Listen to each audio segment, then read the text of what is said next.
JT Crowley is talking books. On the show, you'll hear from emerging talent and seasoned veterans from around the world. Hello, I'm JT Crowley, and I'm delighted to have as my guest today J Hanson from nearby Dallas, Texas in the United States. For those of you that love epic fantasy, mythology, murder mysteries, psychological thrillers, well, pin your ears back, because this is what J Hanson is all about. He covers all these genres with tension, excitement, and intrigue. For those of you that love J.R.R. Tolkien, Stephen King, Stephen Fabian, Terry Brooks, R.A. Salvatore, and possibly Terry Pratchett, this author, J Hanson, I would strongly suggest you check him out. RJ has long enjoyed reading, and his interest in high fantasy myths stems right back to when he was 5, when his mother gave him the Rankin and Bass production of The Hobbit. Those 24 pages opened up RJ's interest in this genre, to which he still loves to read today. Despite being an avid reader, it wasn't until RJ was 45 that he finally put pen to paper. RJ has written numerous books under 4 varying series, but all coming under the overriding theme of Bloodlines Reforged saga.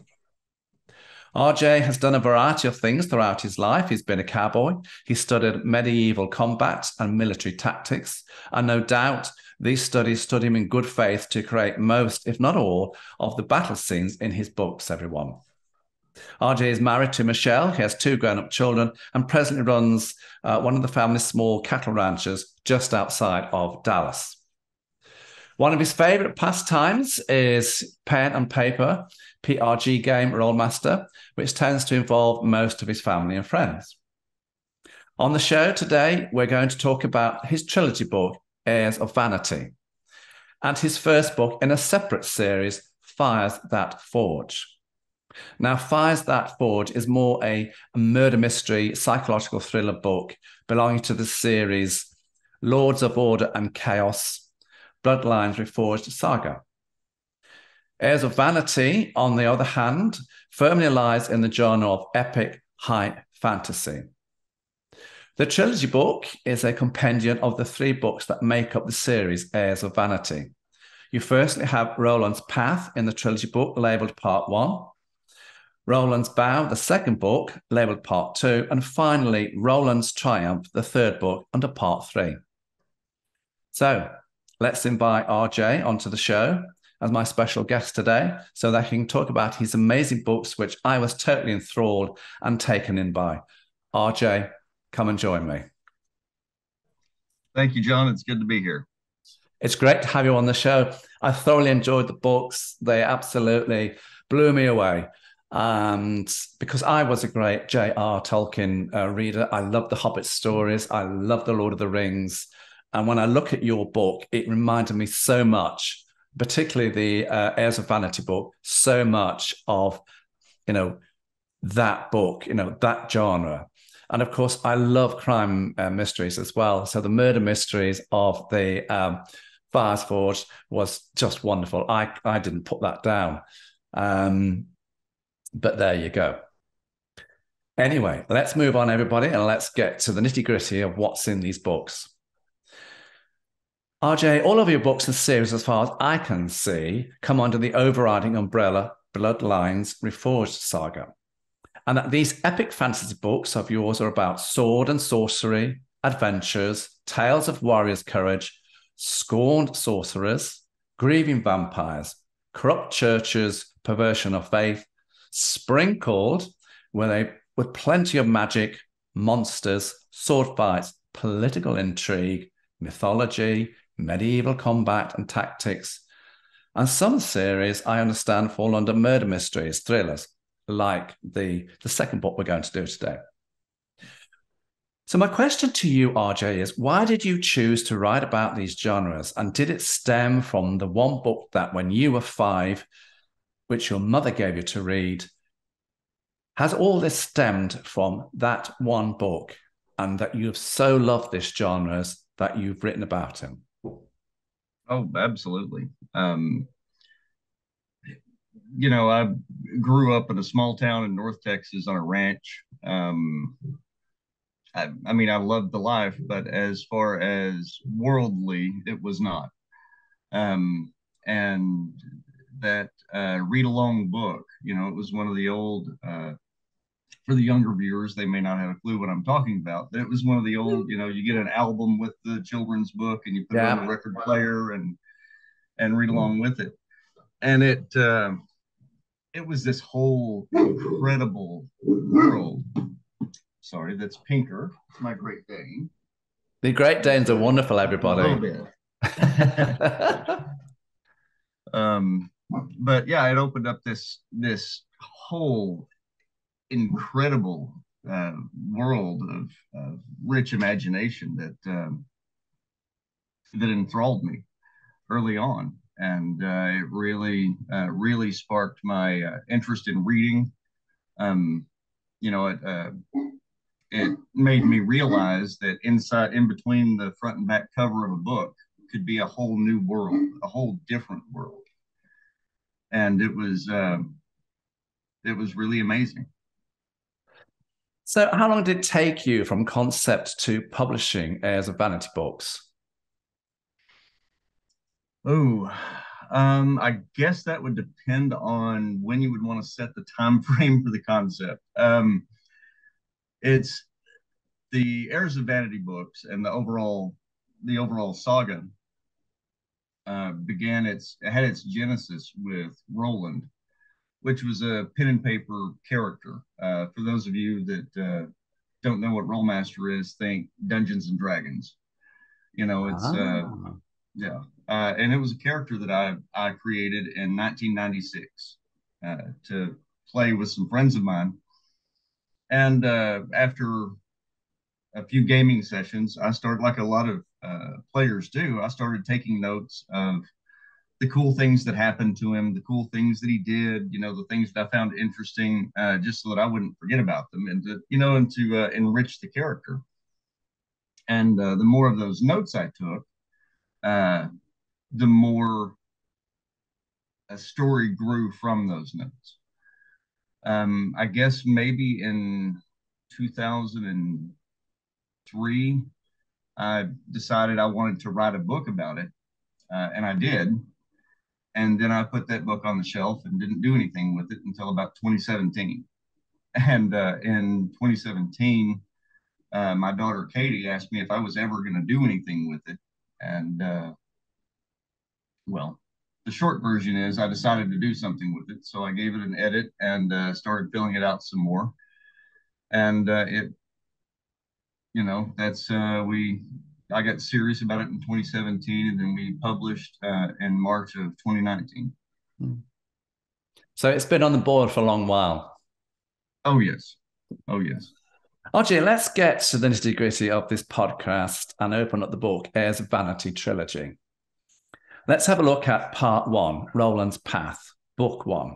This story is all about the escape of two servants of evil under Roland's watch. He's driven by shame and vanity to track them down with the help of his lifelong friend, Eldryn. The road they ventured down is fraught with all possible kinds of dangers and issues.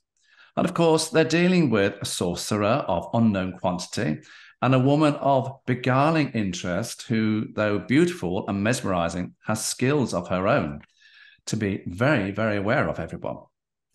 Where did this storyline come from? Where in your deep brain, your inner recesses of your deep brain, did this plot storyline come from? Tell us. I'm not really sure. It's one of those things. I had to have an origin story for him. And based on, when I started playing him, they all have sometimes have kind of a cardboard cutout origin story. So that needed to be fleshed out. And I needed a reason for Roland to leave home, to depart from his father and defy his father, and a reason for him to justify himself, to take that first step out on the road. And I realized the best way, given his personality, would be a failure on his part, something that he felt he had to make amends for, something that he felt he had to make right, which is where the idea of the escape and then the pursuit came from. And then with Eldryn, Roland and Eldryn have a very, very tight relationship. They were raised as brothers, essentially. And I wanted the beginning of the book to establish that, to show that relationship between the two of them. I think you do that very well. RJ, just to give us a tantalizing taste to this tense, epic fantasy of yours, and believe me, everybody, they are tense. When you read the storylines, you go into the chapters, they are exciting, they're tense, the tension is there, the battles, the struggles, they're all there in glorious technicolor, if you want to put that here. I don't particularly like using metaphors, but I just did because it's true. But I want to go to chapters 3 and 4 in Roland's Path, the first part of the trilogy book.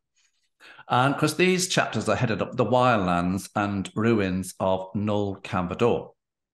Now, what I liked about these two chapters is the relationship, and you've already said this, the bonds of the characters between Roland and Eldryn. And I think we have to include Ashcliffe here. Absolutely. The relationship they have with each other and how their individual characteristics blend so well together. Ashcliffe with his knowledge of herbs and edible plants, particularly the healing powers they have. Eldred with his heraldic skills and weaponry, and Roland, the main protagonist, with his flame blade dagger. These scenes I found, as I said, they were exciting, they're tense, they're full of venture. RJ, can you give the listeners an overriding view of what's in these two chapters? For I think they were just mesmerizing. Tell the listeners. Well, in the one chapter where the three boys, because they're boys, 14 to 16 years old, and they're traveling through the wildlands, the untamed lands, ogres and giants and monsters and that sort of thing. And each of the three of them is taken on the role of a man. And it's about them, discovering what those roles really mean, what those roles really require. And it's about them discovering the fact that they need each other, and they have to come to rely on each other.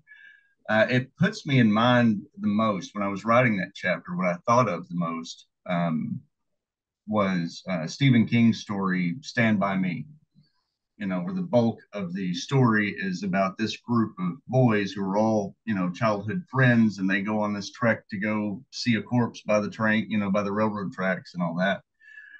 But the story is really about them traveling together out in the woods and, the things that they get into. And that's what it made me think the most of. Only there's giants and ogres and that sort of thing.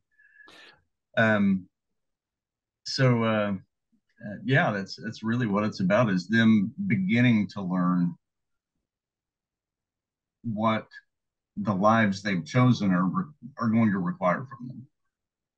Do you know what it reminded me of? It reminded me of in The Hobbit, and again in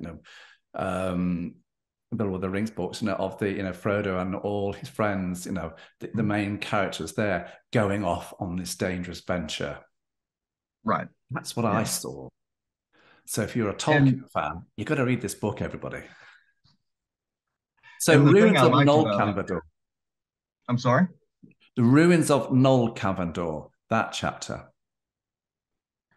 It's the thing I like the most about that chapter is, up until that point, Roland has decided he's going to capture or kill these two. And he's getting, they know that they're close now. They know it's about to come to a head. And Roland's afraid. And it's a relatively new sensation for him to be afraid. And it's not a fear of dying. It's not a fear of, being injured or any other, terrible physical thing. He's afraid of failing. He's terrified of failure. And it's his first chance to really have to face that fear and work his way through it. Do you think he's afraid of his father? He's not afraid of his father. He's afraid of disappointing his father. Mm. He's terrified of disappointing his father. He definitely has daddy issues, I guess, would be the modern vernacular for that. His whole life, his whole mindset is to accomplish enough, to do enough, to make his father proud of him. Let's move on, RJ, to part 2, book 2, Roland's Bow. Here we have sorcerer of the marshes, cursed by the past. Can Roland trust the sorcerer's daughter? We have Roland and Eldryn sailing the seas of Stratvs with the Slandics. They're sailing off into distant lands. Roland's nerves are tested to the full here. Will he have both? Has he got the physical or the emotional strength to deal with the world's evils and his own integrity? Embellish, embroider, tell us what this one is about. The story to this book. Well, this book is a continuation of their journey. Like a lot of life's journeys, as you think that you're going from A to B, you realize that B was not your destination at all. Now you're going on to C, and so on. So this book is really about them discovering more of the world around them and discovering that they've, I hate to use the phrase because it's used so often, but it's about them discovering what they've stumbled into and how much a larger plot that they've uncovered. But my favorite thing about book 2 is it's got pirates and everything is cooler with pirates. I know. And that's why you chose chapter 17 to talk about. So let's go to chapter 17. Yes. I love this as well. And because this is headed up Souls of Mariners.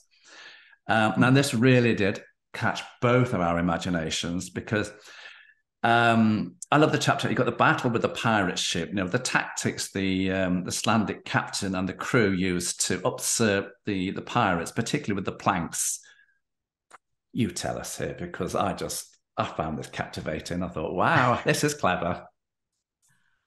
I have always had a fascination with sailing, with seagoing vessels of the old style, the old 3-master ships and schooners and that sort of thing, which is odd because I personally am terrified of the ocean. But I've always had this fascination with sailing. And this chapter caused me, I had to do a lot of research for this chapter because I wanted to get the terminology correct. And I wanted to make sure the maneuvers of the ships were relatively accurate, were tactically feasible. So it required a great deal of research, but I loved doing the research because I love reading about that stuff. And I was trying to come up with a tactic that hasn't been beaten to death. We've all seen the pirate movies and those things where it's okay, we're going to turn our cannons this way, and then Errol Flynn is going to swing on a rope from one mast on one ship to a mast on the other. And I didn't want to have any of that. I wanted it to be something new, something original. And I was very happy with the way that came out. You need to spark the planks, everybody. I'm saying no more. Shh. Read the book. RJ, the third part of the book is just riveting. Roland's triumph. And here we've got, an unseen evil, unseen evil prevails. Davis's forces retreat, but their presence lingers in Lorek. Roland faces several choices, one to his lord, the other to his betrothed. Does Roland ignore his father's wise counsel, or what of Claire's own dilemmas? And will her love for him see him through? And I think, so this is an interesting storyline you've got here in this Roland's Triumph book, the third book of the series, the third part of this book. Where on earth did you conjure this storyline up from? Well, the great thing about writing a good story is that the story writes itself. A lot of people are confused in thinking that an author sits down and writes the story that he wants to write and that it ends the way he wants it to end. The truth is, what the author does, in my opinion, what I do, I'll just put it that way. What I do is I have these characters, and then I follow along and I take notes while they're doing whatever it is they do. Each character has their own thoughts, their own ambitions, their own means of accomplishing those ambitions. So what I do is I just follow the characters to see where they're going, and then I write down what they're doing, or what they've done. So as to the credit for the storyline, that really goes to the characters of the book, because it's a result of the decisions they made and their choices. Do your characters live with you when you're writing the book? Do they say to you, come on, get the next bit done? Oh, absolutely. Absolutely. It's I've got a lot of voices in my head. A lot of them. So you're not an author that sits down to start with and plots it out in the nth degree from start to finish and sticks to that structure. You're like me, it just wherever it flows. Right. Yeah. Let's go to chapter 41. I think this is brilliant, everyone. And it's called The Keep. The Keep is a brilliant chapter for me in the third and final part of this trilogy. Roland is recovering from some serious wounds. He thinks he's fit for the next battle, but Prince Ralston, a clever military strategist, thinks differently. We've got dark elves, we've got paladins, we've got noblemen of the realm, and of course the demise of Davris' army with the taking of the keep. RJ, briefly tell us what is going on behind the scenes here. Again, we've got tension, we've got excitement, we've got adventure, we've got thrills coursing through this chapter. Tell us about it, and tell everybody why you call it the keep. Well, the keep, the obvious meaning for that is, this chapter is about Roland and friends, along with Prince Ralston and his army, finally cornering the sorcerer, driving him back to his keep, to his castle, and assaulting it. That's, the main crux of the action in the chapter. But the keep is also, medievally or metaphorically speaking, it's your central stronghold. It's your last refuge, whether that be a physical building of stone around you, or whether it be your faith in something, your faith in yourself or in a higher power. And this chapter causes a lot of the characters involved to fall back to that keep of their own, to rely on that faith of their own, and to rely on their own endurance. What struck me about this chapter was Prince Ralston. He sees further down the line, he knows that he's got to plan this. And yes, Roland wants to, oh, I can carry on. He knows he can't carry on, and he sees differently. And that's what a general has to do. They have to see above the parapet, don't they? Absolutely. And it's a that interaction is a point where Roland is faced, one of the many times he's faced with wisdom that he has to admit is wisdom. He has to admit that it's the right thing to do, but he does not like it. He does not like making such an admission. And in this chapter, one of my favorite things about this chapter actually doesn't have anything to do with the action that's going on, at the keep, but it's a small little section of the chapter, which is a conversation between the gods of Stratvs. Conversations between Father Time and Bolvi, who's their god of war. And the thing I like about that conversation is that it sort of it pulls the curtain back a little bit, and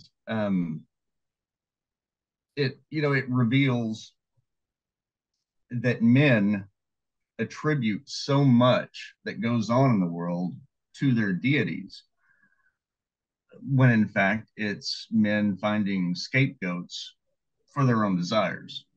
I'm going to follow Bolvi. He's the god of war, and I'm going to go make war. No, you're just kind of a violent butthead. Bolvi doesn't want you attacking people and sacking villages and so on. And I like that. I like that it points that out. There are a number of scholars and even many more laymen that talk about the dichotomy of the Crusades. We're going to go to a foreign land and attack these people for God. I'm pretty sure that's not in the Bible anywhere. I'm pretty sure God didn't say, I want you to go to the Middle East and attack these people. No, it was the greed of those in power at the time, who wanted what somebody else had, and they attributed or scapegoated God to disguise their own greed. And there's a little bit of that going on here as well. And that's what I love about that conversation, is it shows that the deities aren't pushing people around on a chessboard. By and large, they're observing, and maybe helping out here and there. And that's why you asked me to let's talk about the chapter. Yeah. The trilogy RJ has excited me. It's beautifully written, with all the tensions, the thrills, the benches, the twists, the sorcery, the intrigue, the monsters, the magical mythology. I just say to you, well done. It's absolutely amazing, everybody. Thank you. RJ, we need to move on now to Fires That Forge. The first book in another series of yours, Lords of Order and Chaos, again under the umbrella of Bloodlines Reforged Saga. This book is not epic fantasy, everybody, or high fantasy. It's a murder mystery, psychological thriller, packed with creative, visionary writing. A story of murder, betrayal, lies, and magic. Can one inquisitor's quest for the truth in a city bound for chaos be saved? We have a young physician turned king's inquisitor facing an uphill struggle to save his friend, the hospital, and himself from the hangman's noose. Where, when, and how did you create this storyline?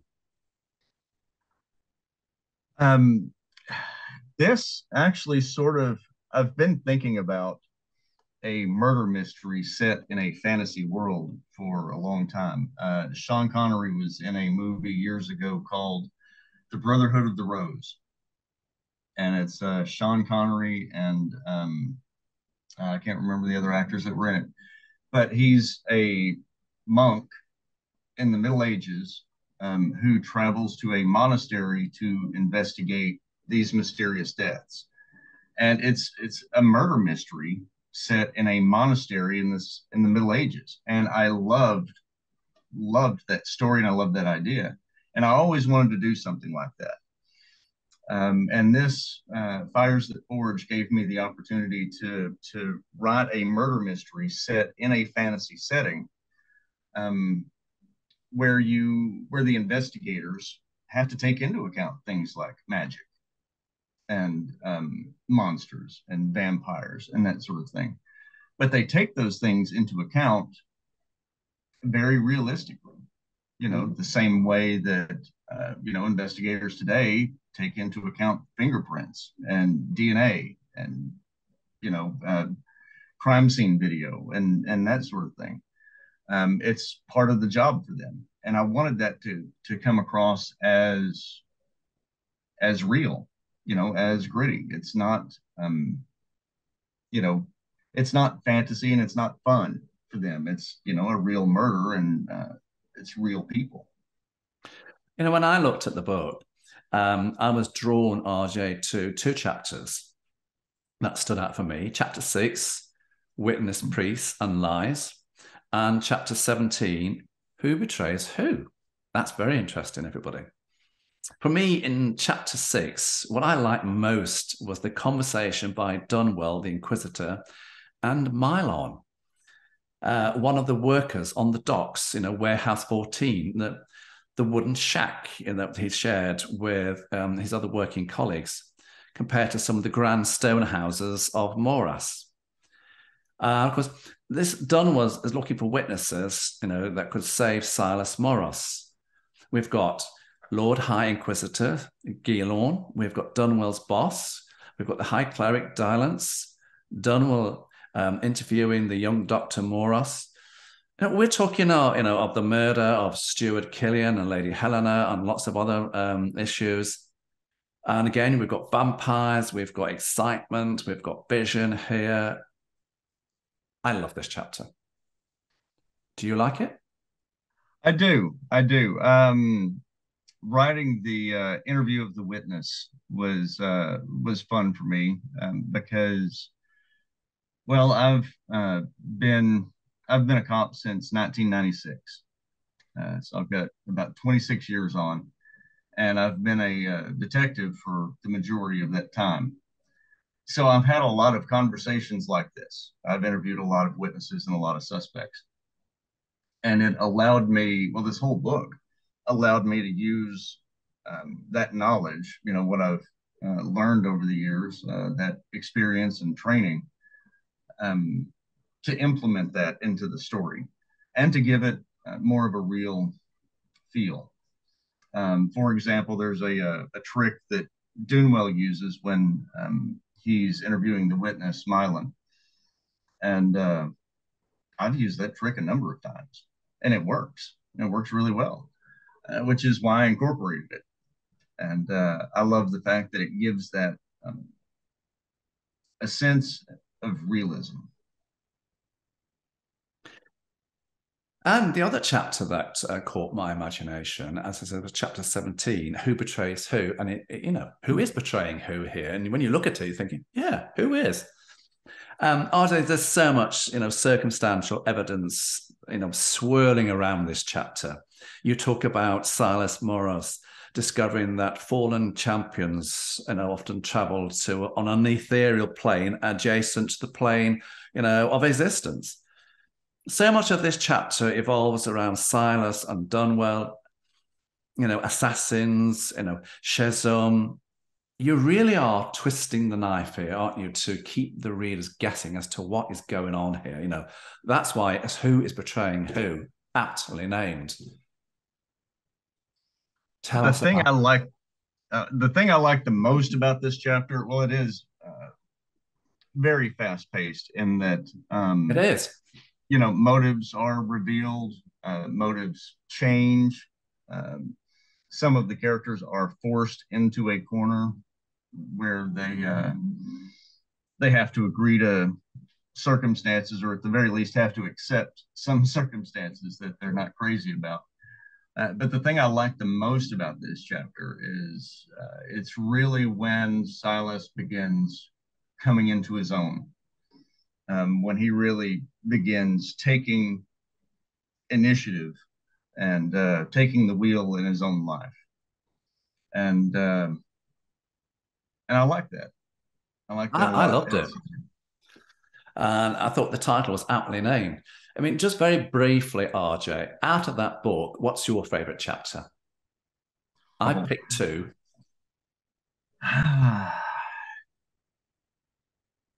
Man, a favorite is really, really difficult. Really,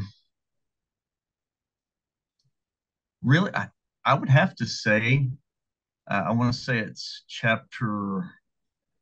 I think it's chapter 4, where Dunwell and Silas are just having a conversation. There's not a lot going on, there's not a lot of action, but it's just the two of them talking and visiting. And I like that chapter the most because, well, like we talked about earlier, both of these characters live in my head. And this was a chance for me to, kind of sit on the couch across the room and just hang out with both of them, and the two of them, visit and get to catch up. And that's what I really liked about it. I said, not a lot of intrigue in that chapter, not a lot of action, but yeah, just two friends hanging out. You sure know how to twist the knife, don't you, in your stories? So what's next? What's next for you, RJ, both in terms, of your writing, your life? I mean, are there any more books in the pipeline? Oh, absolutely. Absolutely. We just released Stalking Shadows, which is book 4 in the Lords of Order and Chaos series. And there are so many more. Because the Bloodlines Reforged saga is going to consist of at least 4 different series that all intertwine and overlap. The Heirs of Vanity and the Lords of Order and Chaos are all in the same world. They're in the same universe, and there is some overlap. Dunwell served on the battlefront with Roland's father, Velric, and that's mentioned, touched on in Fires That Forge.